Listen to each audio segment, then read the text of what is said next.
कैसे हैं guys, welcome back to another show. आज मैं आपको दिखाने जा रहा हूँ एक स्काई-फाई सुपर हीरो मूवी जिसका नाम है रोबोकॉप। एक न्यूज़ शो में एक होस्ट ईरान में किए जाने वाले पीस कीपिंग एक्शंस के बारे में बता रहा होता है, जहां पर शहर में रोबोटिक सोल्जर्स अमन कायम रखने को घूमते रहते हैं ताकि लॉ एंड ऑर्डर को ऐसे इलाकों में कायम रखा जा सके जहां पर शहरी इन रोबोट्स के खिलाफ कार्रवाइयां कर रहे होते हैं। रोबोट्स आम शहरियों पर भी कोई रहम नहीं खाते और इस बिला वजह की कत्लो गारत की वजह से यूनाइटेड स्टेट्स में लोग इसके खिलाफ होने लग जाते हैं और इसी प्रेशर की वजह से गवर्नमेंट को एक लॉ पास करना पड़ता है जिससे कि यूनाइटेड स्टेट में ऐसे रोबोट्स का इस्तेमाल बंद किया जा सके।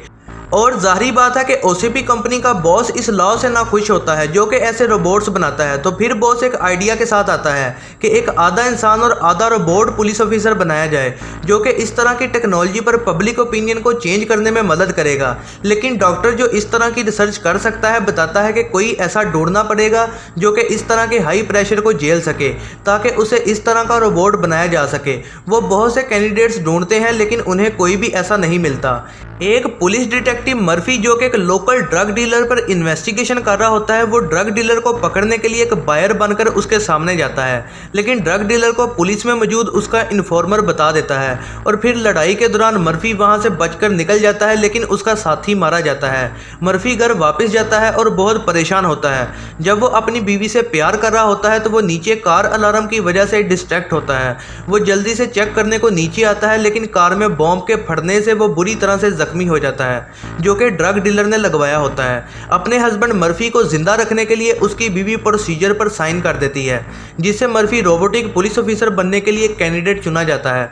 3 महीने बाद लेबोरेटरी में मर्फी जागता है और जब उसे अपनी इस ट्रांसफॉर्मेशन का पता चलता है तो वो गुस्से से पागल हो जाता है और लेबोरेटरी से भाग जाता है, लेकिन डॉक्टर उसके सिस्टम को ऑफ कर देता है और उसे दोबारा वापस ले आता है और डॉक्टर उसको उसके बॉडी पार्ट्स दिखाता है जो कि सिर्फ जिंदा बचे होते हैं। मर्फी को यकीन नहीं होता कि उसके साथ ये क्या हुआ है। वो बहुत परेशान होता है और डॉक्टर को उसे शट डाउन करने को कहता है, लेकिन डॉक्टर उसे उसकी बीवी और बच्चे के बारे में याद करवाता है और उसे ऐसे ही जिंदा रहने को कहता है। और फिर लड़ाई की ट्रेनिंग के दौरान मर्फी इंसानी इमोशंस मौजूद होने की वजह से दूसरे रोबोट्स जितना एफिशिएंट नहीं होता और बॉस सिर्फ और सिर्फ उसमें एफिशिएंसी ही चाहता है और डॉक्टर्स को ऑर्डर करता है कि उसके इन इंसानी इमोशन से छुटकारा हासिल किया जाए।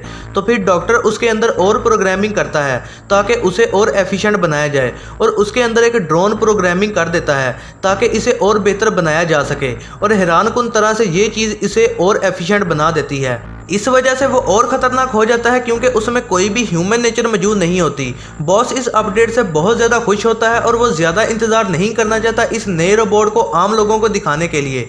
उस रात मर्फी दोबारा अपनी प्यारी बीवी और बच्चे के पास मिलने जाता है और फिर वो अपने कोलीग से वादा करता है कि वो उस खबरी को पकड़ लेगा और ड्रग डीलर को भी मार देगा।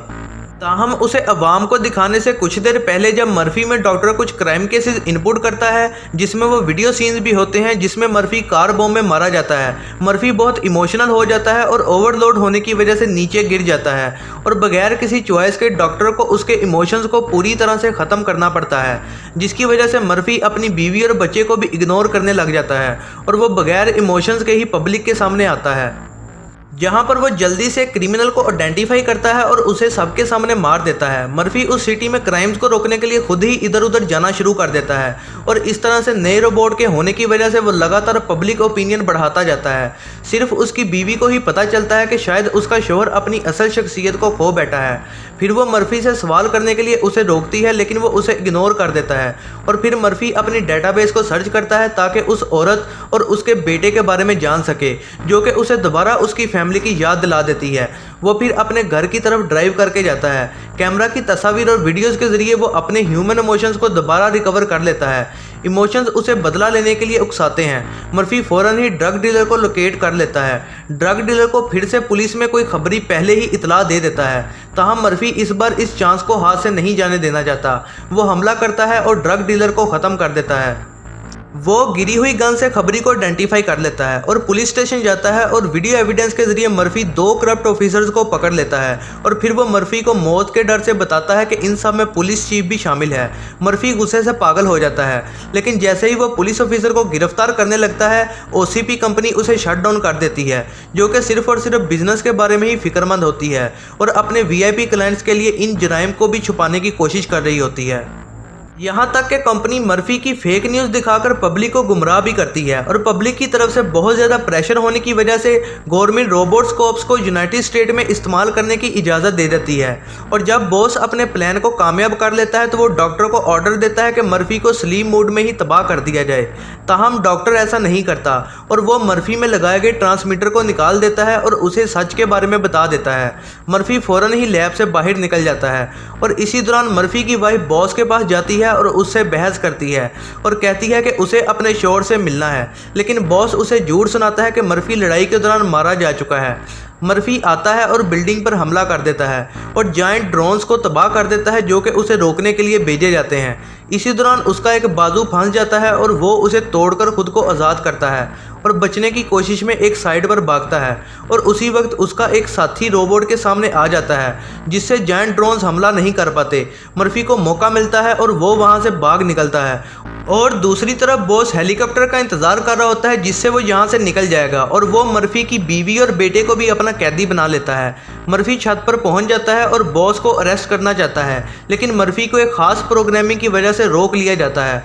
बॉस उसे लगातार कॉन्फिडेंट होकर बातें सुनाता रहता है, लेकिन मर्फी प्रोग्रामिंग को कुछ देर के लिए हरा देता है जिससे कि वो बॉस को मार गिराए और फिर लैब में डॉक्टर मर्फी के लिए एक नया आउटफिट बनाता है और पहली बार ये नई रोबोटिक आर्मर उसके ह्यूमन इमोशंस को भी फील करवाती है। ये है ज़रनाब मूवीज़ रिव्यू। वीडियो पसंद आई हो तो लाइक करें और ऐसी ही नई वीडियोज़ के लिए चैनल को सब्सक्राइब करना ना भूलिएगा।